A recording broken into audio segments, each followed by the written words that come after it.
WhatsApp guys, I am AP. I hope you are doing well. इसके पीछे के lecture में हमने क्या देखा था? हमने एक चैप्टर 2 का जो फ्रैक्शंस एंड डेसिमल था उसको हमने कंप्लीट कर लिया है। यहाँ से हम लोग नया चैप्टर 3 है क्लास 7 मैथ का। एनसीईआरटी बुक है डाटा हैंडलिंग।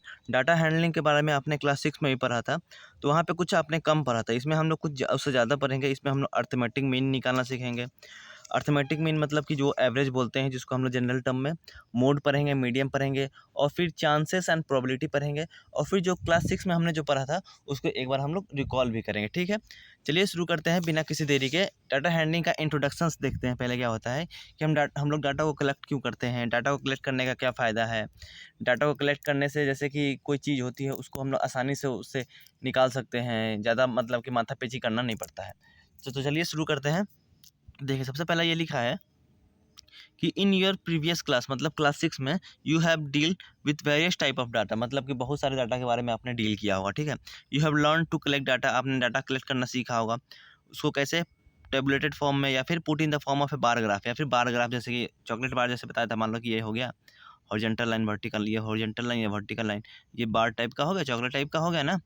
तो इसी को हम लोग बार ग्राफ बोलते थे, जिसकी जिसकी हाइट भी किसी हाइट जो बताती थी उसकी, और उसकी जो ये जैसे कि ये बार ग्राफ हुआ, ये एक बार ग्राफ, ये एक बार ग्राफ, इसकी हाइट पे कुछ डाटा होगा, इसकी हाइट पे कुछ डाटा होगा, है ना। और इन दोनों, इसकी जो वृद्ध हो गई, इसकी वृद्ध हो गई, दोनों सेम होगी। इधर उधर हो जाएगा तो डाटा क्या होगा, पढ़ने में थोड़ा दिक्कत हो जाएगी। ठीक है, तो हो गया। In this chapter we will take one more step towards learning how to this. हम लोग देखेंगे कि इस चैप्टर में हम लोग मतलब वो कैसे करते थे। You will come across some more kinds of data and graphs, उससे भी ज़्यादा जो डाटा एंड ग्राफ्स है उसके बारे में देखेंगे।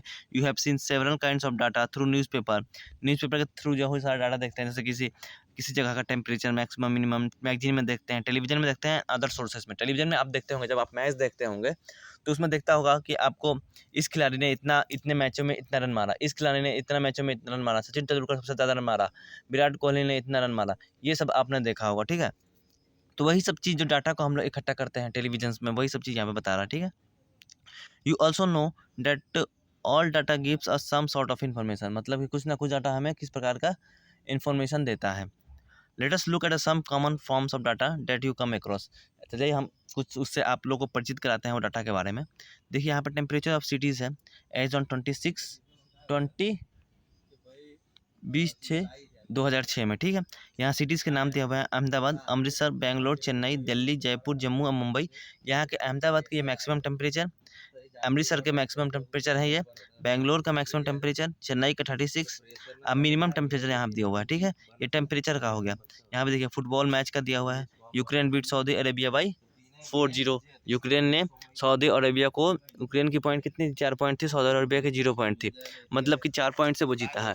स्पेन देखिए बीट टूनीशिया, स्पेन ने टूनीशिया को बीट किया 2006 के मैच में, फुटबॉल मैच में 3-1 से, मतलब स्पेन की पॉइंट 3 थी और टूनीशिया की पॉइंट 1 थी। स्विट्जरलैंड ने बीट किया टोगो को 2-0 से, मतलब कि स्विट्जरलैंड की पॉइंट 2 थी और टोगो की पॉइंट 0 थी, मतलब स्विट्जरलैंड ने 2 पॉइंट से जीत हासिल की है।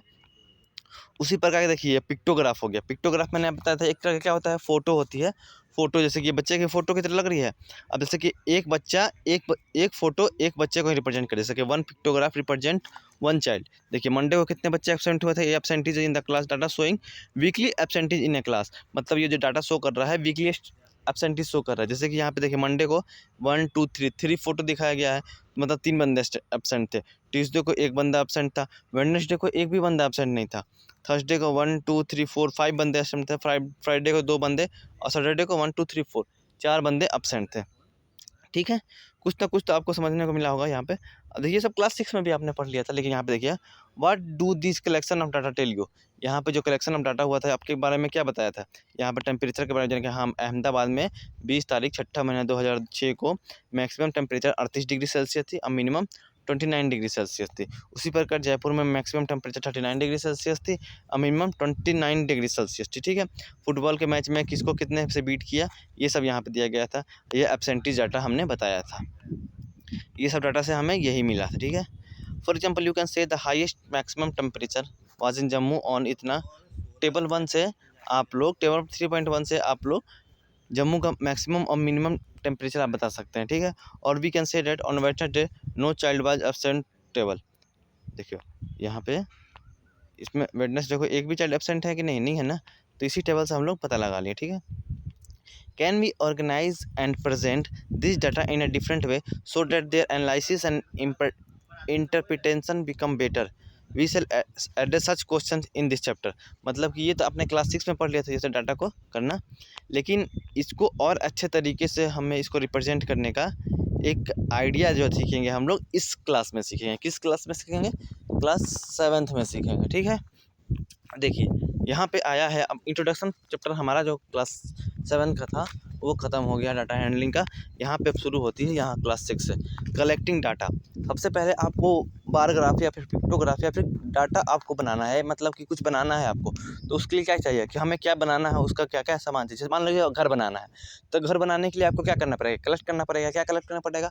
सबसे पहले ईंट कलेक्ट करनी पड़ेगी, सीमेंट कलेक्ट करनी पड़ेगी, उसके लिए रड कलेक्ट करना पड़ेगा और सिर्फ भी बहुत सारे सामान आपको कलेक्ट करने पड़ेगा। उसी प्रकार हमें किसी डाटा को, किसी चीज़ को हमें रिप्रेजेंट करना है तो उसके लिए हमें कुछ कलेक्ट करना पड़ेगा। तो वही क्या कलेक्ट करना पड़ेगा? यहाँ पर डाटा कलेक्ट करना पड़ेगा। तो collecting of data, the data about the temperature of cities. यहाँ पर जो डाटा है सिटीज़ के टेम्परेचर का, वहाँ पर 3.1 में can tell us many thing, मतलब कि बहुत सारे चीज़ हमें बताती हैं। But it can not tell us the city which had the highest maximum temperature during the year. मतलब ये नहीं बताता है कि यहाँ पे जो डाटा आपने लिया था यहाँ पे बस एक पर्टिकुलर डे का बताया था कि मैक्सिमम मिनिमम, लेकिन ये नहीं बता रहा है इस डाटा में कि हाईएस्ट टेम्परेचर उस साल में 2006 में कब गया था, ठीक है, किस सिटीज़ का गया था, ये नहीं बता रहा था। उसके लिए हमें क्या करना पड़ेगा? पूरे साल का डाटा हमें इकट्ठा करना पड़ेगा। तो वही कलेक्टिंग ऑफ डाटा है। To find that, we need to collect data regarding the highest maximum temperature reached in each of these cities during the year. In that case, the temperature chart of one particular date of the year is a given table which is not sufficient। मतलब एक दिन का data दिया गया है जो कि sufficient नहीं है, क्योंकि हमें उस 2006 का जो ईयर है उसके हमें किस सिटीज़ में सबसे ज़्यादा टेम्परेचर हाई गया था, मतलब कि वो हमें करना था। उसके लिए हमें एक साल का डाटा चाहिए जहाँ पे, लेकिन यहाँ पे हमें बस एक 20 तारीख 6 महीना 2006 का डाटा है। लेकिन हमें कब चाहिए डाटा? पूरे जनवरी से 1 जनवरी से लेकर 31 दिसंबर तक 2006 का डाटा चाहिए, तभी हम बता सकते हैं कि हाँ किस सिटी में सबसे ज़्यादा किस दिन मैक्सिमम टेम्परेचर गया था, ठीक है। This shows that a given collection of data may not give us a specific information related to the data। मतलब ये जो डाटा हमारे पास है वो मतलब कि पर्टिकुलर किसी एक दिन का डाटा हुआ है, लेकिन पूरे साल का डाटा हमें जरूरी है। For this we need to collect data keeping in mind at specific information. मतलब कि यहाँ पे जो हमें मांगा है कि एक साल में सबसे मैक्सिमम कब गया है, तो एक साल का हमें माइंड रख के उतना डाटा हमें कलेक्ट करना पड़ेगा, तब उसको हमें बार ग्राफ या पिक्टोग्राफ में इसको रिप्रेजेंट करने का बोल रहा है। इन the above case the specific information needed by us was about the highest maximum temperature of the cities during the year which we could not get from table 3.1। मतलब एक साल के टेम्परेचर हमें निकालना है जो कि हमारे टेबल 3.1 में नहीं दिया गया है। Thus before collecting data we need to know what we would use it for. मतलब कि हमें डाटा कलेक्ट करने से पहले हमें ये पता करना चाहिए कि हमें करना क्या है उस डाटा का। जैसे मान लीजिए कि आपको घर बनाना है, एक मिट्टी का घर होता है, एक पक्का घर होता है सीमेंट का।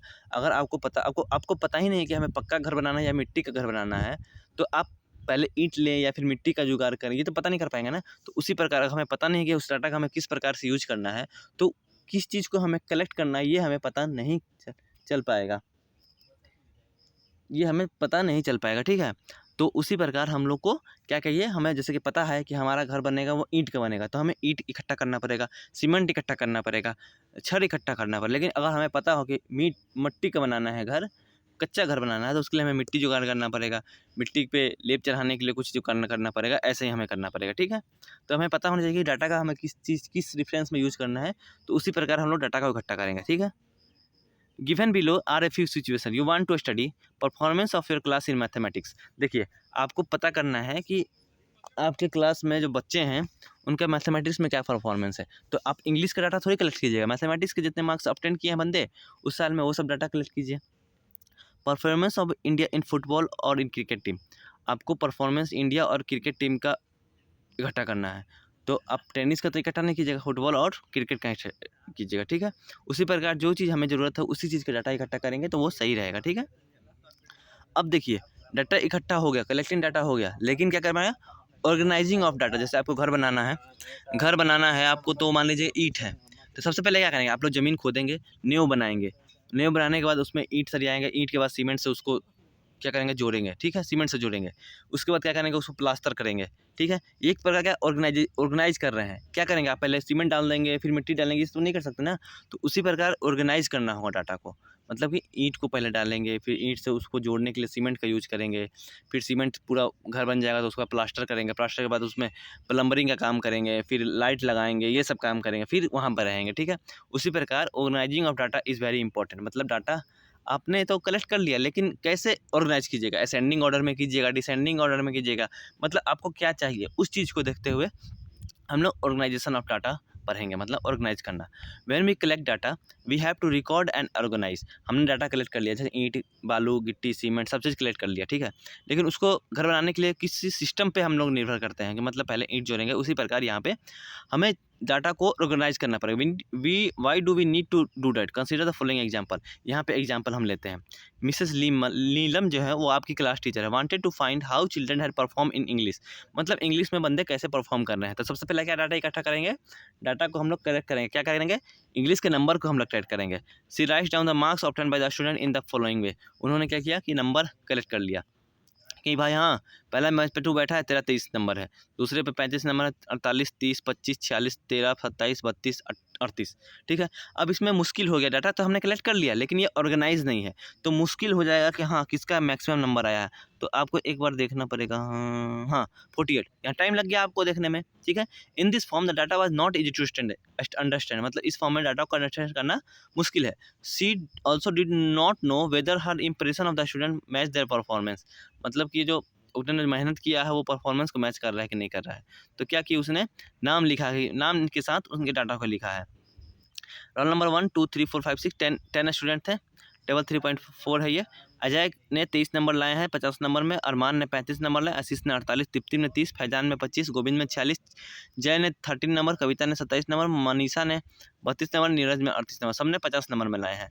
इन this form Neelam was able to know which student has got how many marks.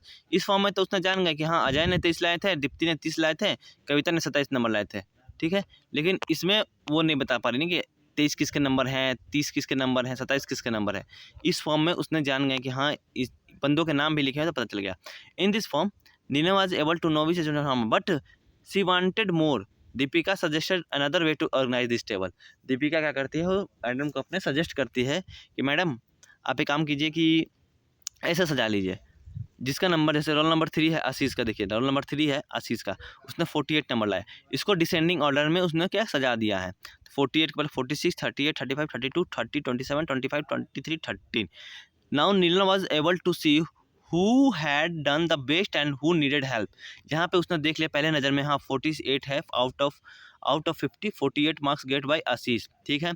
ये बंदा अच्छा पढ़ने में। जय ने क्या किया है, 50 में 13 नंबर, मतलब कि जय को ज़्यादा हेल्प चाहिए।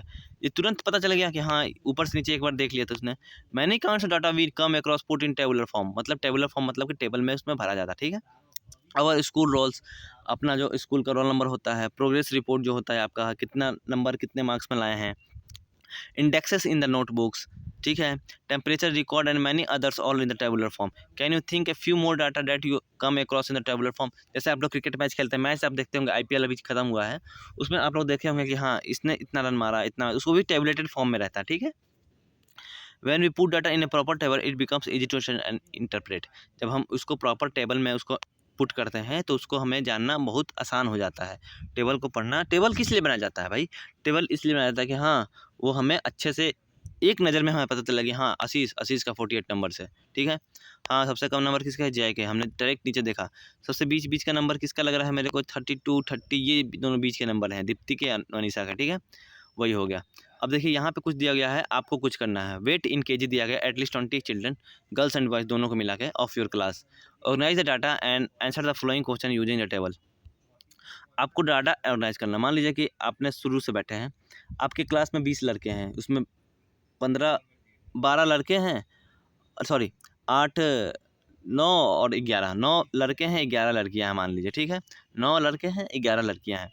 तो पहले जो आशीष मान लीजिए, किसी का नाम ले लीजिए, एक का वेट है मान लीजिए 32 kg, 35 kg, 36 kg, 39 kg, 42 kg, ऐसे ही चला गया 52 kg तक है।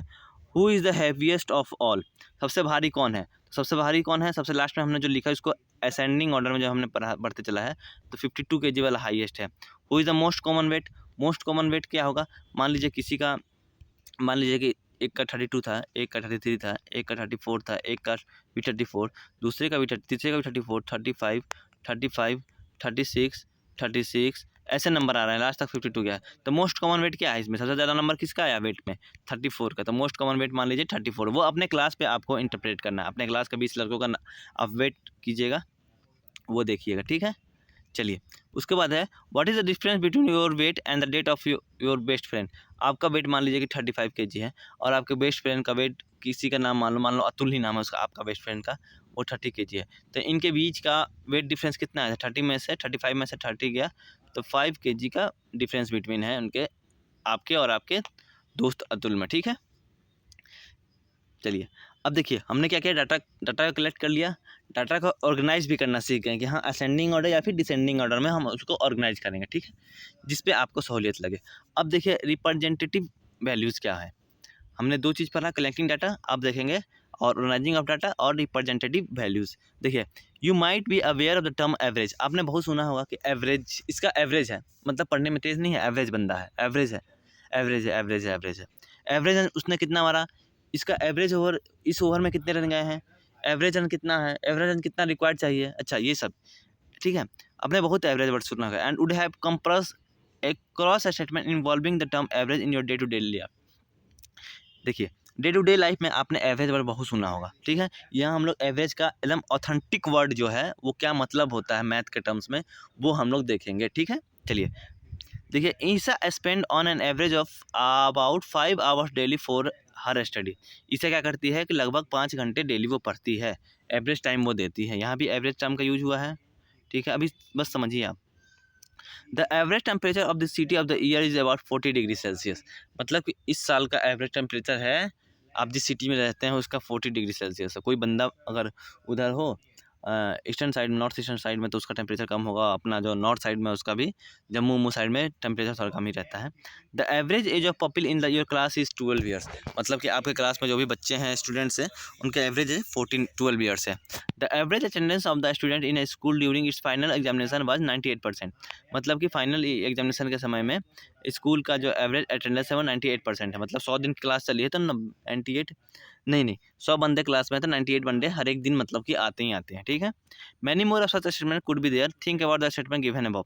डू यू थिंक, आपने जो स्टेटमेंट पढ़ा कि जो Isha spend on an average about 5 hours daily for study, क्या वो इतनी तत्पर है कि 5 घंटे वो डेली पढ़ती है, एवरेज का मतलब ये हुआ नहीं। By average we understand that Isha usually study for 5 hours on some day, she may study or less numbers of hours and on the other day may study longer.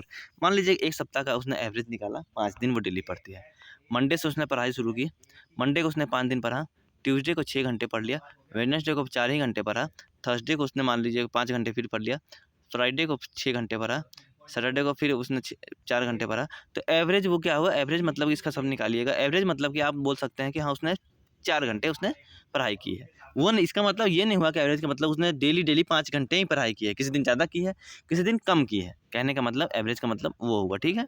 और is the temperature of the given place during the particular time always 40 degree, ये मतलब नहीं होगा कि हर एक साल में, जैसे मान लीजिए साल में 365 दिन है, तो हर एक दिन जनवरी से लेके 1 जनवरी से लेके 31 दिसंबर तक 40 डिग्री सेल्सियस ही रहा, नहीं।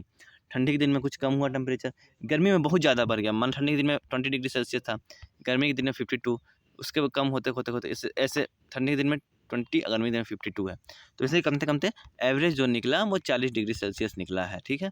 एवरेज कैसे निकालते हैं अभी सिखाएंगे। और is the age of each people in that class 12 year, या फिर इसका मतलब ये हुआ कि आपके क्लास में जितने भी लड़के हैं सबकी एज 12 ईयर है, ये ऐसा है नहीं। आपकी 10 साल होगी, आपकी बेस्ट फ्रेंड की 11 साल होगी, उससे उसके बेस्ट फ्रेंड की 12 साल होगी, किसी की 9 साल ही होगी, किसी की 14 साल होगी, तो एवरेज ईयर जो है, जो कॉमन ईयर्स है, वो 12 साल की है, ठीक है। Then what does this statement tell us, इसका मतलब क्या हुआ, कहने का मतलब क्या हुआ कि अगर बोल रहा है कि वो 5 घंटा डेली पढ़ती है एवरेज, तो 5 घंटा नहीं पढ़ रही है, किसी दिन कम पढ़ रही है, किसी दिन ज़्यादा पढ़ रही है, तो एवरेज वर्ड का पर्टिकुलरली मीनिंग क्या हुआ ये हमें बताइए।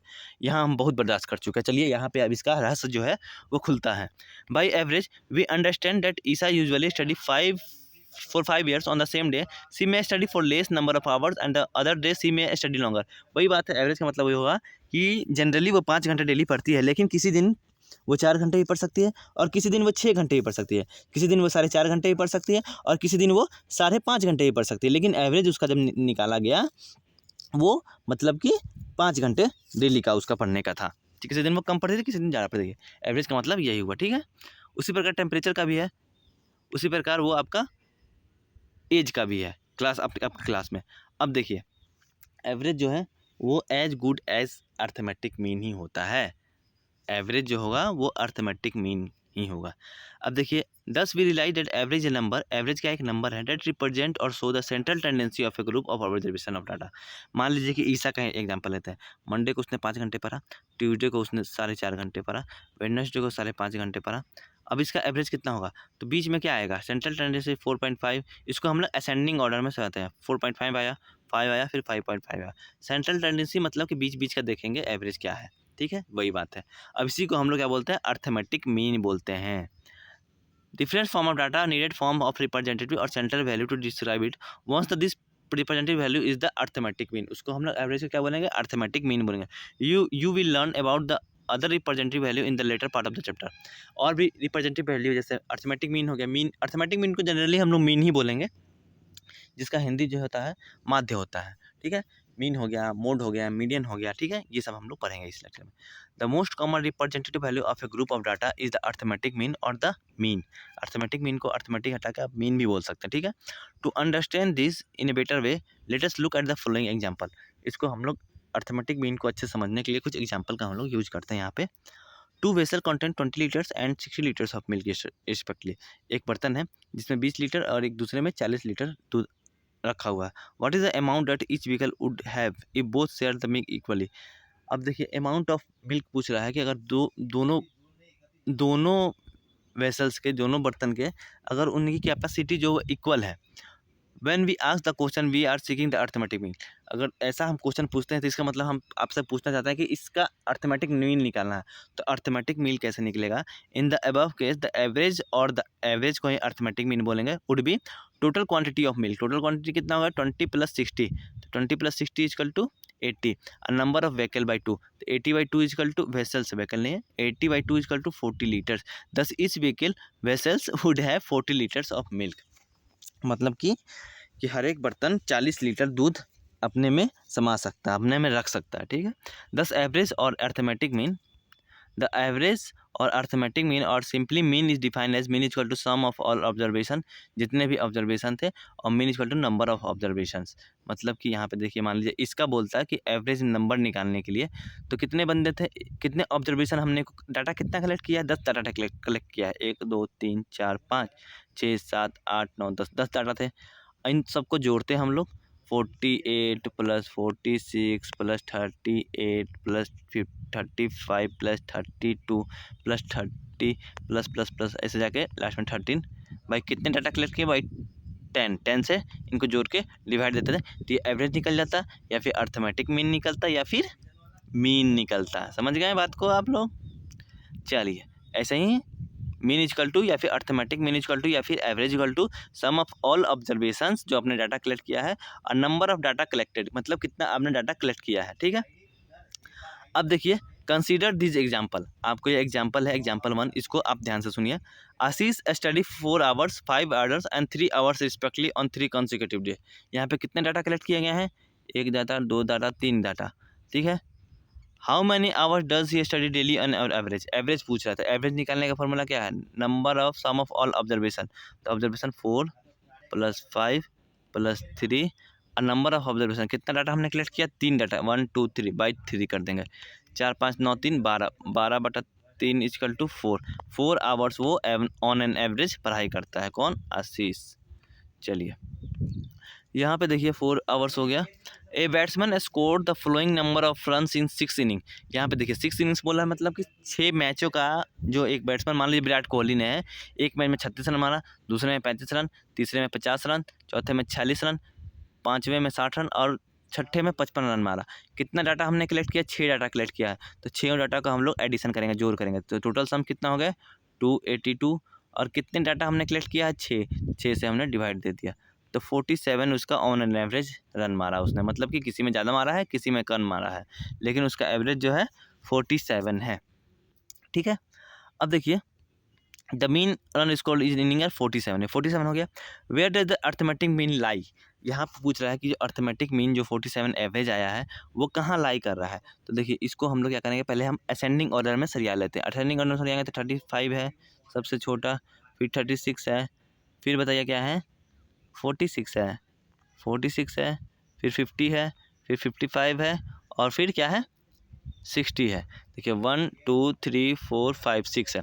अब देखिए कहाँ जो 47 जो आपका आया है वो कहाँ किसके किसके बीच में आ रहा है, यहाँ से देखिए 1 2 3 और 1 2 3, तो 3 इधर से और 3 इधर से, तो 47 जो है 46 और 50 के बीच में आ रहा है कहीं, तो ये सेंट्रल में आ रहा है कि नहीं, तो इसलिए हम इसको सेंट्रल टेंडेंसी बोलते हैं। ये सब जो डाटा इकट्ठा कर रहे हैं हम लोग इसको सेंट्रल टेंडेंसी बोलते हैं। ठीक है, अब देख रहे हो यहाँ बोल रहा है how would you find the average of your study hour on the whole week. आपसे पूछ रहा है कि आप अपने स्टडी जो करते हैं किसी दिन, मान लीजिए मंडे से आपने शुरू किया पढ़ाई करना, Monday Tuesday Wednesday Thursday Friday Saturday Sunday, 7 दिन आप सप्ताह में 7 दिन होते हैं, आपको 7 दिन का डाटा कलेक्ट करना है। मान लीजिए मंडे को आपने 4 घंटे पढ़ा, ट्यूसडे को 5 घंटे पढ़ा, थर्सडे को फिर 4 घंटे पढ़ा, वेडनेसडे को 4 घंटे, थर्सडे को 3 घंटे, फ्राइडे को 5 घंटे पढ़ लिया, सैटरडे को मान लीजिए कि आपने 3 घंटे ही पढ़ा, संडे को 1 घंटे ही पढ़ा। ठीक है, संडे को आपने क्रिकेट खेलने चले गए तो 1 ही घंटा पढ़ा। तो इसका बोल रहा है कि आपने एवरेज निकालना है, एवरेज निकालना है तो कितना डाटा इकट्ठा किया हमने 1 2 3 4 5 6 7, टोटल 7 डाटा हमने कलेक्ट किया है, और इन सब का हमें जोड़ना है। तो 4 + 9 4 + 5 + 4 + 3 + 5 + 3 + 1, इन सबको जोड़िए 4 5 9 9 4 13 13 3 16 16 5 21 21 3 21 3 बताइए कितना होगा, 21 3 बताइए जल्दी बताइए, 24 24 1 25 25/7, 25 में 7 से फ्रैक्शंस का डिवीजन आपको मैंने सिखा दिया है। ठीक है, अब 25 में 7 से डिवाइड कीजिएगा तो 7 3 21, 3 डेसिमल कुछ, मतलब 3 घंटा से आपने कुछ ज़्यादा पढ़ा है। ठीक है, ऑन एन एवरेज, मतलब कि एवरेज आपने होल वीक में स्टडी कितना किया है 3 घंटे से कुछ ज़्यादा, मैं डेसिमल में नहीं गया। थिंक डिस्कस एंड राइट, यहाँ पे आपको सोचना है और उसको आपको लिखना है। Consider the data in the above example and think the following: Is the mean bigger than each of the observation? आपने जो मीन निकाला वो हर एक ऑब्जर्वेशन से बड़ा है। मान लीजिए कि इसी का एग्जांपल लेते हैं, यहाँ पे मीन कितना है 47, तो 47 तो 60 से छोटा है, 50 से भी छोटा है, 55 से छोटा है, तुम नहीं, मतलब यहाँ नो, पहले का नो हो जाएगा। थिंक किया is the smaller than each observation, जो मीन आया 47, ये सब ऑब्जर्वेशन से क्या छोटा है, 47 छोटा है नहीं है, 36 से छोटा नहीं है, 35 से छोटा नहीं है, और 46 से भी छोटा नहीं है। ठीक है, अब देखिए यहाँ पे बोल रहा है discuss with your friend frame one more example of this type and answer the same question. वैसे ही आपको और भी डाटा को कलेक्ट करके ऐसे ही क्वेश्चन आपको करना है। In particular, you will find that the mean lies between the greatest and the smallest observation. आपने ना उससे ज़्यादा मिल रहा है ना उससे कम मिल रहा है, मतलब बीच बीच का सेंट्रल में मिल रहा है। तो क्या मिल रहा है, जो आपका जो हाईएस्ट ऑब्जर्वेशन है 36, लोवेस्ट ऑब्जर्वेशन 36 है और हाईएस्ट 55 है, इनके बीच का मिल रहा है। इनके बीच का मतलब कि इनके बीच में 40 भी है 46 भी है, मतलब कि इन्हीं के बीच का रहेगा, ना ज़्यादा मिलेगा ना उससे कम मिलेगा। ठीक है, समझ गए बात को। चलिए यहाँ पे for example the mean of 5 and 11 is, 5 and 11 के मीन का हो गया, यहाँ पे देखिए कितने डाटा है, 1 और 2 डाटा है, तो 5 + 11 = 16 हो गया, 16/2 = कितने डाटा हमने इकट्ठा किया था 2 डाटा, तो 2 से हमने भाग दिया, नंबर ऑफ डाटा एक कलेक्टेड। ठीक है, ठीक है, समझ गए। Can you use this idea to show the between any fractional number you can find as many fractional number as you like, for example 1/2 and 1/4 you have their average. देखिए 1/2 and 1/4 के बीच में आपको क्या लिखना है, कितने फ्रैक्शंस, बहुत सारे फ्रैक्शंस लिख सकते हैं। जब आप क्लास 9th में जाइएगा ना, तो ये देखिए 1/2 और 1/4 क्या है, रेशनल नंबर है, तो 2 रेशनल नंबर के बीच में आपको बहुत सारे रेशनल नंबर लिखने को मिलेंगे।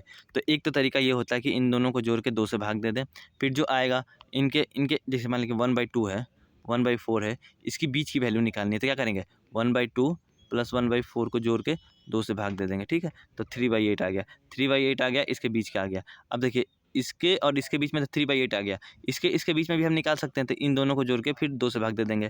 फिर इसके बीच में निकाल सकते हैं, इन दोनों को जोड़ के फिर 2 से भाग दे देंगे।